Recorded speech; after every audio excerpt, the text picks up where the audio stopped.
రేపు రాష్ట్రంలో పెళ్లి బాజాలు మోగనున్నాయి. కార్తీక మాసంలో మంచి ముహూర్తం రేపే ఉండడంతో వేల జంటలు పెళ్లిళ్లకు సిద్ధమవుతున్నాయి.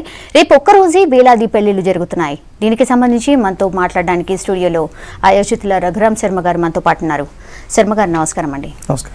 రేపు ఉన్నటువంటి విశిష్టత ఏంటి? ఎందుకు వేలాది జంటలు రేపే ముహూర్తం పెట్టుకున్నాయి? పెళ్లిళ్ళు ఎందుకు అధికంగా ఉన్నాయి? అంటే కార్తీక మాసంలో వచ్చేటువంటి మాసం చాలా విశేషం. ఏదైనా పుణ్యకార్యాలు చేయడానికి కానివ్వండి, లేకపోతే మంచి ముహూర్తం. ఇప్పుడు మనకి ఆశ్వీజ మాసంలో కనుక ఏదైనా ఒక పని ప్రారంభం చేస్తే విజయదశమి నాడు ఎట్లయితే దిగ్విజయంగా పూర్తవుతుంది అంటే ఒక మాస విశిష్టత. అట్లాగనే రేపు కార్తీక మాసంలో ఏకాదశి, ఆ తర్వాతన హస్త నక్షత్రం కూడా ఉందన్నమాట. ఆ తర్వాత ఉత్తర ఫల్గుని వెళ్ళిపోయిన తర్వాత హస్త నక్షత్రం వస్తుంది. దాంట్లో కార్తీక మాసంలో ఏకాదశి తిథి నాడు హస్త నక్షత్రంలో ఉండడం చాలా విశేషం. దానికి తోడుగా ఇంకా విశేషం ఏమిటంటే రేపు లగ్న బలం కూడా బాగుంది. ధనుర్లగ్నం వస్తుంది. ఆ లగ్నంలో కనుక వివాహం చేసుకున్నట్లయితే కనుక ఆ యొక్క దంపతులకి చాలా అన్యోన్యత ఉంటుంది. ఇప్పుడు చాలామంది మనకి హైందవ ధర్మం ప్రకారం ఏమిటి అంటే లగ్నబలం చాలా విశేషం. ఆ లగ్నబలం దేనికోసం పెడతారు అంటే మన యొక్క జాతకాన్ని చూసి ఆ లగ్నాన్ని నిర్దేశంగా చెప్తూ ఉంటారు. అందులో కూడా రేపు లగ్నానికి అధిపతి శుక్రుడు ఉన్నాడు. మనకి నవగ్రహాల్లో 2 విశేషమైన గ్రహాలు ఉన్నాయి. అవి ఏమిటా అంటే శుక్రగ్రహం ఒకటి, బృహస్పతి గ్రహం ఒకటి. శుక్రుడేమోనో దానవులకి వాళ్ళందరికీ కూడా గురువుగారుగా ఉంటాడు. బృహస్పతి దేవతల గురువుగారుగా ఉంటారు. వీళ్ళిద్దరూ కూడా ఏమిటి అంటే లగ్నానికి అధిపతి శుక్రుడు ఉండడం వలన ఆ యొక్క లగ్న బలం వలన ఆ యొక్క దంపతులకి మంచి ఐశ్వర్యం అదంతా కూడా కలుగుతూ ఉంటుంది. జాతకంలో విశేషం పరంగా చూసుకుంటుంటే శుక్రుడు ఎప్పుడు కూడా ఎక్కడ ఉన్నా కూడా శుభస్థానంలో ఉంటే మంచి ఉచ్చస్థానాన్ని కలిగినటువంటి ఫలితాలను ఇవ్వడానికి అవకాశం బాగా ఉంటుంది. అట్లాగా బృహస్పతి ఉన్నాడు అనుకోండి, బుద్ధికారకుడు. తర్వాత ఆ యొక్క దంపతులకి విశేషమైనటువంటి ఫలితాలు, సత్సంతానం కలగడం, తర్వాత మనస్పర్ధలు రాకుండా ఉండడానికి కూడా ఈ యొక్క బృహస్పతి శుక్రుడు 2 కూడా విశేషంగా ఫలితాలను ఇస్తూ ఉన్నారు రేపున. కాబట్టి చాలామంది సిద్ధాంతులందరూ కూడా ఆ యొక్క ముహూర్తంలో కనుక వివాహం చేసుకున్నట్లయితే చాలా విశేషమైన ఫలితాన్ని ఆ యొక్క దంపతులు పొందుతారు. మంచి సత్సంతానం కలుగుతుంది. ఆ యొక్క ముహూర్తంలో వివాహం చేసుకోవడం వలన ఎక్కువ అన్యోన్యతంగా ఉండి సత్సంతానం కలగడానికి ప్రధానమైన కారణంగా చేసుకొని రేపు చాలా విశేషంగా కార్యక్రమాలు చేసుకుంటూ ఉన్నారు. కష్ట నష్టాలకైనా కూడా వాళ్ళు ప్రయత్నం చేసి ఆ యొక్క ముహూర్తానికే ఖచ్చితంగా వివాహం చేసుకోవాలి అని చెప్పేసి చాలామంది సిద్ధాంతుల ద్వారా ముహూర్తాన్ని నిశ్చయం చేసుకోవడం జరిగిందమ్మా. కార్తీక మాసం అంటే నెల రోజుల పాటు ఉంటుంది. ఒక ఏకాదశి రోజే ఇన్ని పెళ్లిళ్ళు ఎందుకున్నాయి? ఎందుకంటే ఆల్మోస్ట్ ఎండింగ్కి వచ్చేసింది. సో అందులో విశిష్టత ఏంటి ఏకాదశికి ఉన్నటువంటి? అలాగే ఆ మాసంలో ఇంకా ఏ రోజుకి విశిష్టత ఉంది? కార్తీక మాసంలో ఆల్రెడీ కొన్ని ముహూర్తాలన్నీ కూడా మనం అయిపోయినాయి. ఆ ముహూర్తాల్లో మన 16వ తారీఖు కానివ్వండి, 13వ తారీఖు కానివ్వండి, పౌర్ణమి నాడు కానివ్వండి. పౌర్ణమి తిథి అంటే చంద్రబలం బాగా ఉంటుంది. ఆ యొక్క చంద్ర కిరణాల వల్ల ఆ యొక్క దంపతులకి చాలా కిరణాల వల్ల వాళ్ళకి చాలా ప్రశాంతంగా ఉంటుంది. చాలామంది ఇప్పుడు కావాలని కోరుకునేది ఏంటి, మనం ఇంత కష్టపడి ఇంత వివాహం చేసుకుంటున్నాం అనుకోండి. చాలామంది కోరుకునేది వచ్చిన లక్షలాది మంది ప్రజలందరూ కూడా ఏంటంటే ఆ యొక్క దంపతులు బాగా ఉండాలి, అన్యోన్యంగా ఉండాలి అని అనుకుంటూ ఉంటారు. కానీ ఆ యొక్క కుటుంబ సభ్యులు ఏమనుకుంటారా అంటే ఈ యొక్క వివాహం చేయడం వలన ఆ యొక్క దంపతులు ఇద్దరు కూడా చాలా కాలాల పాటు అన్యోన్యంగా ఉండాలి, మంచి సంతానం కలగాలి, ఎక్కువ గొడవలు పడకుండా ఉండాలి. సహజంగా భార్యాభర్తలు అంటే చాలా గొడవలు పడుతూ ఉంటారు కార్యక్రమంలో. అంటే చిన్న చిన్న మనస్పర్ధలు వస్తాయి. అటువంటి మనస్పర్ధలన్నీ కూడా రాకుండా ఉండాలంటే ఆ యొక్క లగ్నంలో కనుక చేసుకున్నట్లయితే ఆ యొక్క బృహస్పతి యొక్క అనుగ్రహం, అట్లాగనే శుక్రుడు యొక్క అనుగ్రహంతో, బృహస్పతి యొక్క అనుగ్రహంతో అంటే మంచి సంతానం కలుగుతుంది. సంతాన కారకుడైనటువంటి బృహస్పతి ఆ యొక్క లగ్నాతో 10వ స్థానంలో ఉన్నాడు రేపున. కాబట్టి చాలా విశేషం. అట్లాగనే శుక్రుడు ఉండడం వల్ల ఏమవుతున్నాయంటే ఇప్పుడు ఎవరైనా వివాహం చేసుకున్నారనుకోండి, ఆ యొక్క కుటుంబాన్ని పోషించుకున్న ధనం అనేది చాలా విశేషమైనది, అవసరం. అటువంటి 2 కూడా ఒకేసారి లభిస్తూ ఉన్నాయి. కాబట్టి ఆ రోజున వివాహం చేసుకుని ఆ యొక్క దంపతులకు బాగా ఉచ్చస్థితి కలుగుతుందని చెప్పేసి పెద్దవాళ్ళందరూ కూడా రేపు ఆ ముహూర్తానికి నిశ్చయం చేయడం జరుగుతుంది. ఎందుకంటే ఉన్న వాటిలో కార్తీక మాసంలో ఈ యొక్క బృహస్పతి, అలాగనే బృహస్పతితో కూడా చంద్రుడు కూడా ఉన్నాడు 10వ స్థానంలో. లగ్నాతో 10వ స్థానంలో బృహస్పతి చంద్రుడు ఇద్దరు కూడా కలిసి ఉన్నారు. చంద్రుడు ఏం చేస్తాడు అంటే మనఃకారకుడు ఆయన. అంటే ఒక వివాహం చేసుకోవడం వల్ల అటు సంపద బాగా ఉంటుంది, సంతానం బాగా ఉంటుంది. ఇద్దరు యొక్క మనస్సులు కూడా కలిసి నిశ్చలంగా వివాహం చేసుకున్న తర్వాత ప్రశాంతమైన జీవితం చేస్తారు. ఆ యొక్క జీవనం కోసమే రేపు చాలామంది ఈ యొక్క ముహూర్తానికి నిశ్చయం చేసుకొని ఖచ్చితంగా చేయాలనేటువంటి పట్టుతో చాలామంది బాగా కష్టపడాలి. అంటే ఇప్పుడు మోడీ గారు 500 రూపాయలు మార్చకపోయినా అని చెప్పారు. వాటన్నింటినీ కూడా పక్కన పెట్టి ఖచ్చితంగా ఒక ముహూర్తానికి చేయాలనేటువంటి సంకల్పం ఈ యొక్క గ్రహ సంపత్తిని బట్టి ఉంది.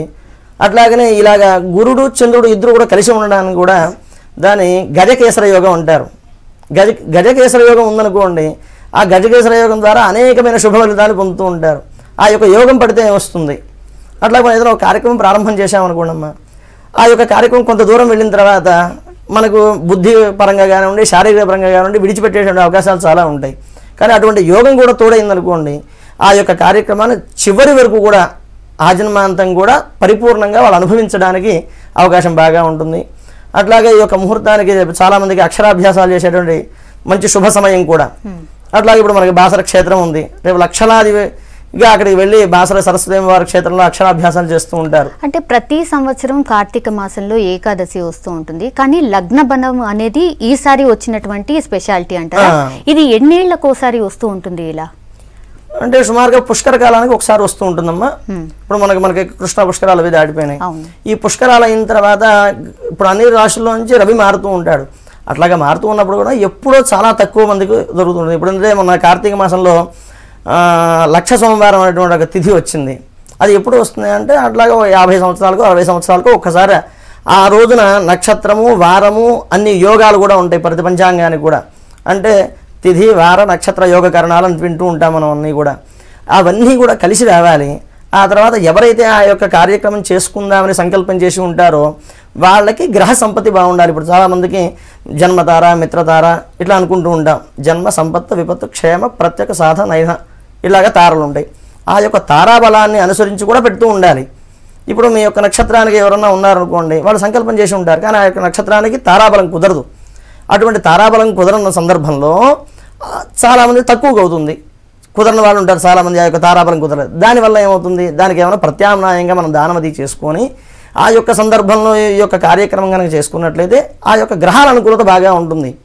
చాలామందికి ఏమిటంటే అంటే ఇప్పుడు నక్షత్ర బలంగా చూసుకున్నాం అనుకోండి, చాలా దోషాలు ఉంటూ ఉంటాయి. అటు ఒక దోషాలు పోవడానికి ఏదైనా కొస్త నవగ్రహాల్లో ఇప్పుడు చంద్రుడు బలంగా ఉన్నాడు రేపు, కానీ ఈ యొక్క గ్రహ జాతకులను బట్టి చంద్రుడు చాలా వీక్గా ఉన్నాడు అనుకోండి, ఆ సందర్భంలో కాస్త చంద్రుడు ప్రీతిగా కొంత ఆవు పాలు, తర్వాత బియ్యము, తర్వాత వెండి అటువంటి కొన్ని దానాలు చేసుకొని ఆ యొక్క సందర్భంలో వివాహం చేసుకుంటే వాళ్ళకి చాలా యోగం కలుగుతుంది అని చెప్పేసి మనకి జాతకంలో చెప్పబడుతుంది. సంవత్సర కాలంలో చాలా తక్కువ ముహూర్తాలు ఇలా వేలాది జంటలు ఒక్కటవుతూ ఉంటాయి.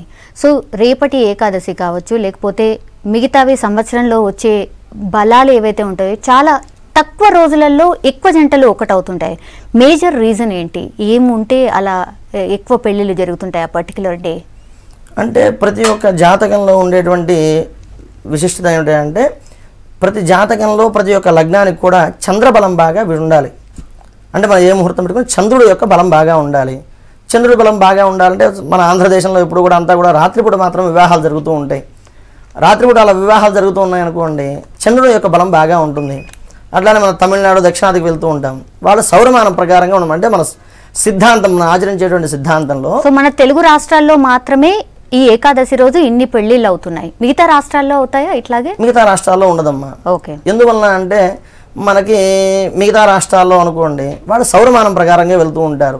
ఇప్పుడు మనకి ఇక్కడ కార్తీక మాసం అమావాస్య నుంచి ప్రారంభం, అమావాస్యతో ముగుస్తూ ఉంటుంది. అట్లానే మనం యూపీ అట్లానే కాశీ క్షేత్రానికి వెళ్ళామనుకోండి, వాళ్ళ కార్తీక మాసం పౌర్ణమి నుంచి పౌర్ణమి వరకు పూర్తయిపోతూ ఉంటుంది. కాబట్టి మన యొక్క ఆచరించేటువంటి సిద్ధాంతం, మన యొక్క పంచాంగాలు, అక్కడ ఉండేటువంటి పంచాంగాలకి చాలా వేరియేషన్స్ ఉంటాయన్నమాట. అట్లా వేరియేషన్స్ వల్ల ఏమవుతున్నాయంటే ఆ యొక్క గ్రహ సంపత్తి అంతా కూడా వేరుగా ఉంటుంది. వాళ్ళ యొక్క ఆచరించే సిద్ధాంతం ఉంటుంది మనకి. ఇప్పుడు మనకి చాంద్రమాన సిద్ధాంతం ప్రకారంగా వెళ్తూ ఉంటాం.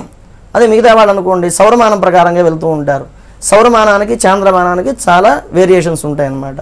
అట్లా వేరియేషన్స్ ద్వారా మన యొక్క లగ్నం అదంతా కూడా చూసుకొని మనం దాదాపుగా రాత్రిపూట ముహూర్తాలు, తెల్లవారుజామున ముహూర్తాలు చేస్తూ ఉంటాం. ఎందువల్ల అంటే మనం అంతా కూడా చాంద్రమానం ప్రకారంగా మనం సంకల్పంలో కూడా చెప్పుకుంటాం, స్వస్తి శ్రీ చాంద్రమాన అని చెప్పుకుంటాం. అంటే ఆ చాంద్రమానాన్ని అనుసంధానంగా మనం చేసేటువంటి కార్యక్రమాలు కాబట్టి చాలా విశేషంగా అది యొక్క ఫలితాన్ని మనం పొందడానికి అవకాశం ఉంటుంది. అట్లానే మిగతా వాళ్ళు అనుకోండి స్వస్తి శ్రీ సౌరమాన అని చెప్పుకుంటారు. వాళ్ళు సౌరమానం అని చెప్పుకోవడం వల్ల ఏమవుతుందంటే వాళ్ళు రాత్రిపూట ముహూర్తాలు మనలాగా ఇతర రాష్ట్రాల్లో జరగవు రాత్రిపూట ముహూర్తాలు. కాబట్టి మనం ఇప్పుడు తమిళనాడు వెళ్ళామనుకోండి, వాళ్ళు ఎన్ని ముహూర్తాలు చేసుకున్నా పగలపూట చేస్తారు, సూర్యోదయం నుంచి సూర్యాస్తమయం వరకు. కానీ మన వాళ్ళు ఏం చేస్తున్నారంటే చాంద్రమానం ప్రకారంగా చేసుకుంటూ ఉంటారు. అట్లాగే విశేషంగా ఉంది కాబట్టి ఆ యొక్క సౌరమానాన్ని కూడా మనం కొంత తీసుకొని కొన్ని సందర్భాల్లో ధనుర్లగ్నం ఉంది, రేపు ఉదయం 9 గంటల 30 నిమిషాలకు ఉంది. కాబట్టి మనం అది కూడా మన పరిధిలోకి తీసుకొని ఆ యొక్క ముహూర్తాన్ని కూడా ఆచరిస్తూ ఉన్నాం. మన తెలుగు రాష్ట్రాల వాళ్ళకి అది ఒక గొప్ప విశిష్టత అని చెప్పుకోవచ్చు. ఓకే, రేపు ఏకాదశి అలాగే లగ్న బలం కూడా ఉంది అంటున్నారు. సో డే అంతా ఆ బలం అంతా అలాగే ఉంటుందా? అంటే ఎన్ని ముహూర్తాలు ఉండిండొచ్చు రేపు, ఏ ఏ టైంలో ఉండిండొచ్చు? అంటే రేపు ఉదయం 9:40 ధను లగ్నం ఒకటి ఉంది. అట్లా రేపు తెల్లవారుజామున కూడా ఒక ముహూర్తం ఉంది. అలా రేపు రాత్రికి కూడా ఒక ముహూర్తం ఉంది. రేపు రాత్రి 2:30 లేకపోతే 1:20. అంటే ఈ యొక్క టైమింగ్స్ కూడా ఎలా మారుతూ ఉంటాయంటే, మనం ఇప్పుడు రాజమండ్రి అక్కడ ఉండేటువంటి పంచాంగ సిద్ధాంత కర్తలు ఉంటారు, వాళ్ళు వాళ్ళ యొక్క కాలమానం ప్రకారంగా రాసుకుంటూ ఉంటారు. మనకి సూర్యాస్తమయాన్ని అనుసరించే ఉంటూ ఉంటాయి నిమిషాలన్నీ కూడా. అక్కడికి ఇక్కడికి వచ్చేసరికి సుమారుగా 12 నిమిషాలు తేడా వస్తుందన్నమాట.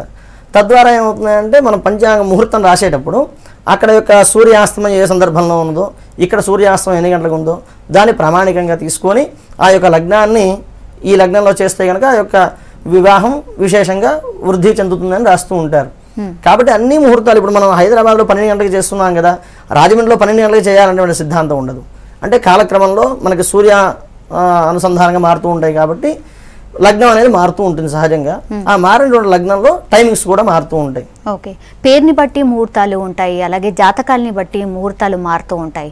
సో రేపు ఏది బలంగా ఉంటే ఇన్ని వేలాది జంటలు ఒకేసారి పెళ్లి చేసుకునే ఛాన్స్ దొరికిందంటారు? రేపు చెప్తున్నాను కదమ్మా, అలాగే ఇప్పుడు రేపు లగ్నానికి అధిపతి శుక్రుడు అయినాడు. ఆ శుక్రుడితో పాటుగా లగ్నాదు దశమ స్థానంలో చంద్రుడు బృహస్పతి కలిసి ఉన్నారు. వాళ్ళిద్దరూ కలిసి ఉండడమే అదే గజకేసర యోగం అనుకుంటూ ఉన్నాం. ఆ యొక్క గజకేసర యోగం అనేది సామాన్యమైన విషయం కాదు. చాలామందికి యోగాలు ఉంటాయి. ఎవరన్నా అంటూ ఉంటారు, అయ్యా మాకు యోగం లేదు కదా అనుకుంటూ ఉంటారు. అటువంటి యోగం రేపు ఆ యొక్క సిద్ధాంతం అంటే పంచాంగంలో యోగం ఖచ్చితంగా ఉంది. వాళ్ళిద్దరు కలవడం అనేది చాలా తక్కువ. ఇందాక మనం అనుకున్నాం, చాలా సంవత్సరాల తర్వాత అట్లా ఎప్పుడో కలుస్తూ ఉంటారు వాళ్ళు. అలా కలిసినప్పుడు మాత్రమే అటువంటి యోగాలు ఉత్పన్నం అవుతూ ఉంటాయి. అటువంటి యోగాన్ని వచ్చినప్పుడు చాలామంది సద్వినియోగం చేసుకోవడం కోసం అని చెప్పేసి ఆ యొక్క ముహూర్తానికే ఖచ్చితంగా చేసుకోవాలి అనుకుంటూ ఉంటారు. అట్లా రేపు పిల్లలకి కానీ లేకపోతే అక్షరాభ్యాసం చేసుకున్నారనుకోండి, ఆ పిల్లలు చాలా వృద్ధిలోకి వెళ్తారు. అంటే అటువంటి యోగంలో చేసుకున్నారు కాబట్టి వాళ్ళు కష్టపడుతుంది ఎవరు కూడా అభ్యాసం ఏది కాదు, కానీ వాళ్ళు కష్టపడి చదివిన దానికి అటువంటి యోగంలో వాళ్ళు పని ప్రారంభించారు కాబట్టి వాళ్ళకి చాలా ఉంటుంది. అలాగే రేపు సీఎం కేసీఆర్ గారు కూడా 5:22 అధికారిక నివాసంలో గృహప్రవేశం కూడా ఉంది. దాని యొక్క విశిష్టత ఏంటి? ఆ ముహూర్తంకు ఉన్నటువంటి బలం ఏంటి? అంటే రేపు కార్తీక మాసంలో ఏకాదశి చాలా విశేషము. ఆ ఏకాదశితో కూడినటువంటి గురువారం ఏంటి అంటే, గురువారానికి అధిపతి బృహస్పతి. ఆ యొక్క బృహస్పతి యొక్క అనుగ్రహం ఉందనుకోండి, మనకి రాజకీయ పరంగా కానివ్వండి, సంతాన పరంగా కానివ్వండి విశేషమైన ఫలితాన్ని మనం పొందగలుగుతూ ఉంటాం. ఇప్పుడు సీఎం కేసీఆర్ గారు ఉన్నారు. ఆయన దేనికోసం ఈ యొక్క కార్యాలయం అంతా కూడా ప్రారంభం చేస్తుందంటే ప్రజల కోసం, ధర్మ పరిపాలన చేయడం కోసం చేస్తున్నారు. అటువంటి ధర్మ పరిపాలన చేయాలి అంటే గురువు యొక్క అనుగ్రహం ఉంటేనే. ఆ యొక్క గురువు యొక్క అనుగ్రహం ఉంది కాబట్టి ఆయన బ్రాహ్మీ ముహూర్తం చాలా విశేషం కార్తీక మాసంలో ఉదయాన్నే. ఎందుకంటే మళ్ళీ 5:45 వెళ్తే మళ్ళీ సూర్యోదయం అయిపోతుంది, బ్రాహ్మీ ముహూర్తం దాటిపోతుంది.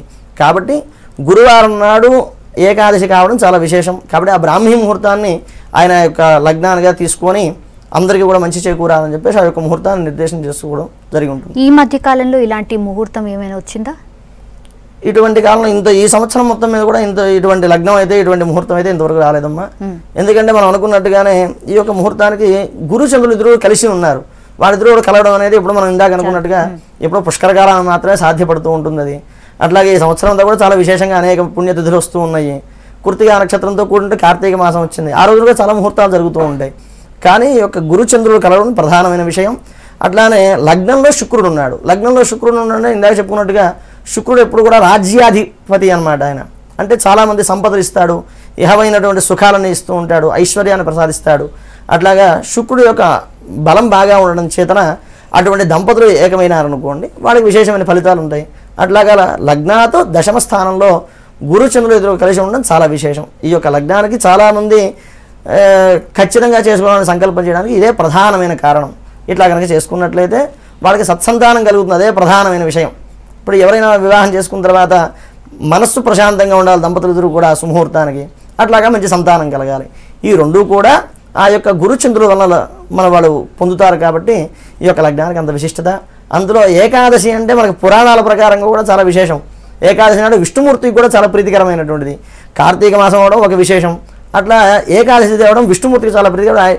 ఈ శివకేశవుల ఇద్దరు యొక్క అనుగ్రహం ఆ దంపతులకు పరిపూర్ణంగా ఉంటుంది. కాబట్టి ఈ యొక్క విశిష్టత కార్తీక మాసంలో వచ్చింది. కాబట్టి ఖచ్చితంగా అందరూ రేపు ముహూర్తంతో అందరూ కూడా ఒకటవ్వాలి అని చెప్పేసి తాపత్రయపడుతున్న కారణం కూడా అదేనమ్మా. డిసెంబర్ 4వ తారీఖు కూడా చాలా మంచి ముహూర్తము. ఆ రోజు కూడా చాలా జంటలు ఒకటవుతున్నాయి. ఎందుకు డిసెంబర్ 4కు ఉన్నటువంటి విశిష్టత ఏంటి? డిసెంబర్ 4వ తారీఖు అంటే అప్పటికి కార్తీక మాసం వెళ్ళిపోతుంది, మార్గశిర మాసం వస్తుంది. మార్గశిర మాసంలో విష్ణుమూర్తికి చాలా ప్రీతికరమైనటువంటిది. ఆ రోజున కూడా లగ్నాతు పంచమ స్థానంలో ఉన్నాడు. పంచమ స్థానం కూడా చాలా విశేషం. పంచమ స్థానంలో చంద్రుడు ఉండడం వలన చాలా విశేషం కాబట్టి ఆ యొక్క చంద్రుడి యొక్క అనుగ్రహం బాగా ఉంది కాబట్టి చాలామంది ఏకమవడానికి చాలా ప్రయత్నం చేస్తూ ఉంటారు. అసలు మామూలుగా ఎప్పుడు వివాహం చేసుకున్నా కూడా చంద్రబలం బాగా ఉండాలి ప్రతి ఒక్కరికి కూడా. ఎంత ఉన్నా కూడా ఏం చేసినా కూడా ఆ యొక్క చంద్రుడి యొక్క అనుగ్రహం ఉంటేనే మానసికమైనటువంటి ప్రశాంతత లభిస్తుంది. ఆ యొక్క చంద్రుడి యొక్క ప్రశాంతత లభించిందని కూడా ఆ యొక్క గ్రహం ద్వారా చేసేటువంటి కార్యక్రమం అంతా కూడా ప్రశాంతంగా చేస్తారు. ఇద్దరు కూడా చాలా కార్యక్రమంలో దిగ్విజయంగా వెళ్ళడానికి అవకాశాలు ఉంటాయి మనకి. థ్యాంక్ యూ సో మచ్ అండి రఘురామ్ శర్మ గారు. ముహూర్తం యొక్క బలం ఏంటి, అలాగే ఇన్ని జంటలు ఎందుకు ఒకటవుతున్నాయి కూడా చాలా బాగా వివరించారు. థ్యాంక్ యూ సో మచ్ అండి. నమస్కారం. ఇది ఇవాల్టి స్పెషల్ డిస్కషన్. Stay tune.